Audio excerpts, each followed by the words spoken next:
A little while ago, we bought this 2006 Mustang from Copart. It was damaged in the front, total loss, salvage title. Did we get scammed? Did we get taken advantage of?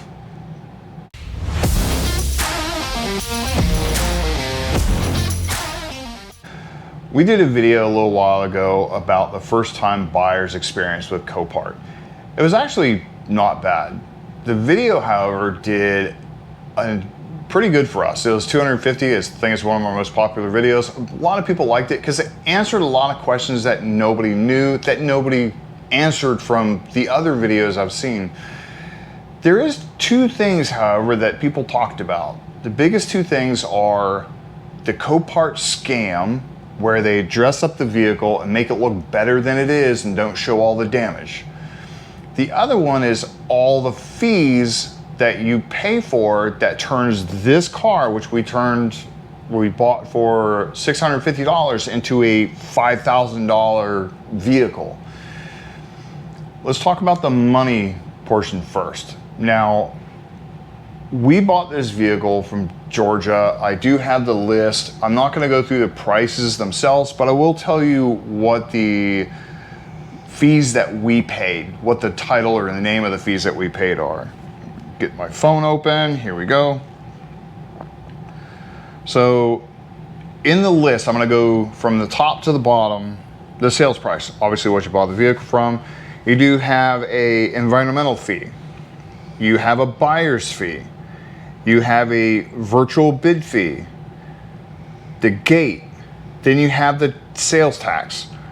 On top of the sales tax, you do have the title pickup fee, which we ended up doing a title mailing, which is like $5 more. It wasn't much more, because obviously I'm not gonna go drive up there to get it and then come back. That would cost me too much. Now, with those fees, the fees, everything minus the tax, relatively stays the same. So if you buy, say for instance, a $100 vehicle, you're gonna pay the same fees minus the tax as you do a $100,000 vehicle. You're not gonna get, inflated fees because you bought a more expensive car.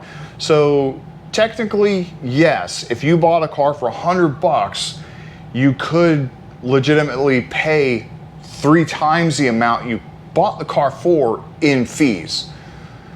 Where if you buy a car for $100,000, God forbid anybody buys a car for $100,000 from them, you are not going to pay $300,000 or $400,000. You're going to pay the $100,000 plus the $300 or $400 in fees. That's it, or $200, whatever it is for that state.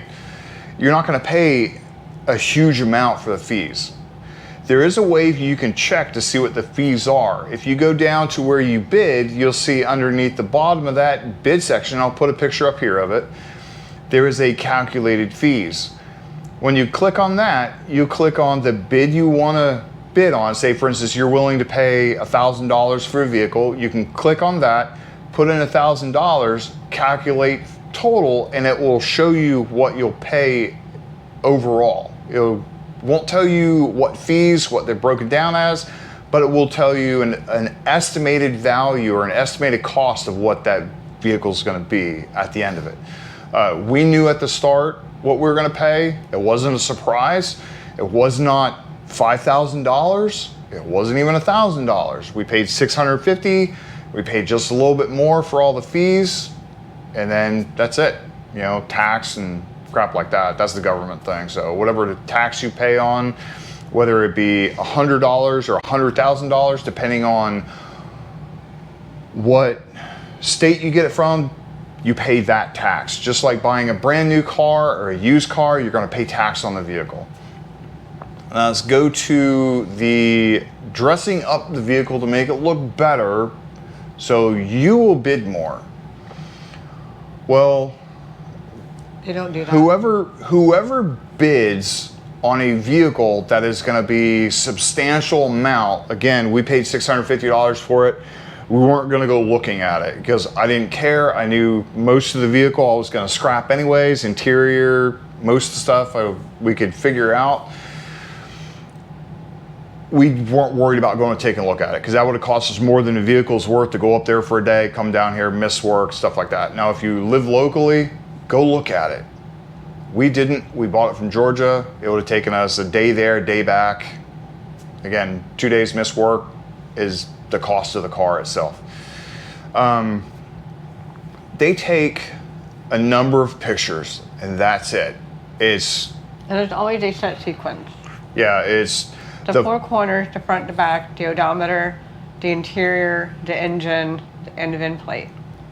And that's it. They may have one or two more of the interior, depending on, back seat, front seat, whatever, and not much more than that. Not unlimited amount. They don't take pictures of the damage. They take a picture exactly every single time. Yep. That's why I say, if you want to go look at it, go look at it. People who sit there and go, I got scammed, the vehicle had more damage than they knew about or than they showed. Well, Okay. let me ask a professional. When you go look at a vehicle, does it show the damage underneath the vehicle? Can you tell just by looking? So when you bring a car to a body shop to an estimator, we can only write what we see. It isn't until we do a teardown or a disassembly of the vehicle that we find the more damages that you all are talking about. So as an estimator's point of view, looking at this car from the pictures, and any estimator will back me up on this, we can only write what we see. That's it. If we can't see it, we cannot write it, because that would make it a lie. That we're saying that we're just assuming that the damage is there when it might not be. Now, professionally, when she looked at it, she knew there was going to be damage behind it. Guaranteed? No. We didn't know, even with her experience, we didn't know there's damage that far back. It took out the radiator, the transmission cooler, the power steering cooler, and the AC condenser. Yeah, it took out all four of those things. Now, we knew what to expect from that, and I still do it to this day. I look at Copart and I'm like, honey, come here, take a look at this. What do you think? Because I'm currently bidding on a couple of vehicles or looking at a couple of vehicles. We'll see. We won't say anything yet. Probably won't get it, but I'm currently looking for my race car to take on her race car. So he seeks my opinion as the estimator side of it, because it becomes second nature. I don't look at a car the same way most people do. I look for the damages, and then I think what could be behind panel that could be damaged. With this, if you are not near the car and you want to pay, say for instance, $5,000 or $10,000 or more, I would say there's an option in there, and it literally is on their website, to hire a photographer and take more pictures. They will go do that for you and take pictures of like the damage, inspector go take a look at it. You have that option. They give you that option.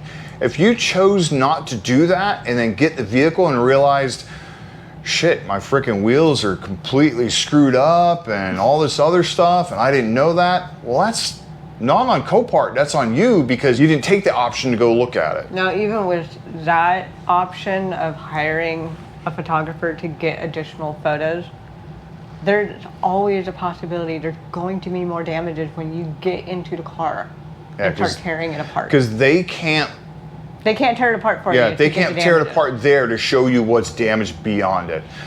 Say, for instance, Always anything. assume more. Yeah, anything that's like, say, for instance, behind the fender, where they're not going to take the fender off to show you what the damage is underneath. They can only take pictures of what they can see. Copart will not allow them to take the vehicle apart to assess more damages. That's where you kind of get into the thing where I'm not going to let you take apart my vehicle to show what other damage is there. You're going to buy it, assume there's damages underneath, and bid accordingly. It's really honestly no different than buying it from like a private party. Go take a look at it. You know, I mean, we bought plenty of cars from a private seller, and there's always a surprise. Just like any other vehicle you buy, You buy it from a dealership, you buy it from a used car lot, you buy it from a private party. You go take a look at it. You're not going to say, yeah, I want that vehicle. Yeah, go ahead and send it to my house. Here's my money. You know, you're not going to do that. You're going to go take a look at it. They give you options to go look at. They give you ways for you to assess more damage and take control of what you're bidding. Like, you have the photographer, you can go see it yourself. We've been in the Copart ourselves a couple times to go look at stuff in the past, and they'll let you. Now what you gotta do is you gotta go there, call up, make sure they're busy or not busy, make kind of like an appointment, and then go there, you sign a waiver, and then you walk in. They'll escort you to the vehicle to go look at it. You can't take a jump box, you can't take anything and go start it for obvious reasons. They don't want you to try to start it and drive it and see, because if they keep doing that, something's gonna go wrong and all of a sudden now the vehicle's blown up or whatever. You can't take any tools in there to take things apart, because again, it's not your vehicle. You can take as many pictures and videos as you want while you're on the property of that vehicle. I hope you choose to take video, because videos, you can get a lot of information from videos. Whatever you look at, take as many pictures as you want to. Again, just protect yourself from being scammed, quote unquote. Again, if you don't choose to do those things and you get the vehicle and you realize, oh crap, the car is wrecked, well, no shit, you bought it from freaking Copart. It's not a brand new car. So in the future, I want to do a video with her on showing what to look at when you look at pictures. Now, we only get a number of pictures on the outside. There are some clues that'll tell you whether something's wrong with the vehicle or not. I think it would be good for you guys if she went through a video or the pictures of this vehicle or another vehicle to kind of show you what exactly to look at via the pictures, to see, one, if you really want to bid on it, or two, if you want to go take a look at it and take further pictures, or three, not even bother because it's going to be too much work. There's a lot of little clues that she picks out that she shows me. So I'm looking at these vehicles before I actually bid or call her. I'll look at it and go, ooh, yeah, that's not a good sign. We don't want that. And I'll swipe to the next vehicle, you know. Again, I hope you guys like this. Some are really obvious and some aren't. Some are very slight. Again, this may be another video.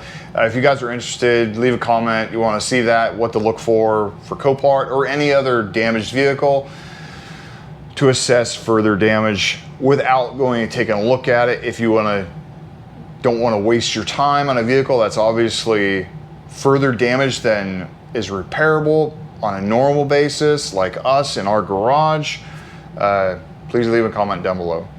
Now, please like, subscribe, hit the notification bell. We will be working on this vehicle again soon, next video. But hope to see you next video. Bye. Bye.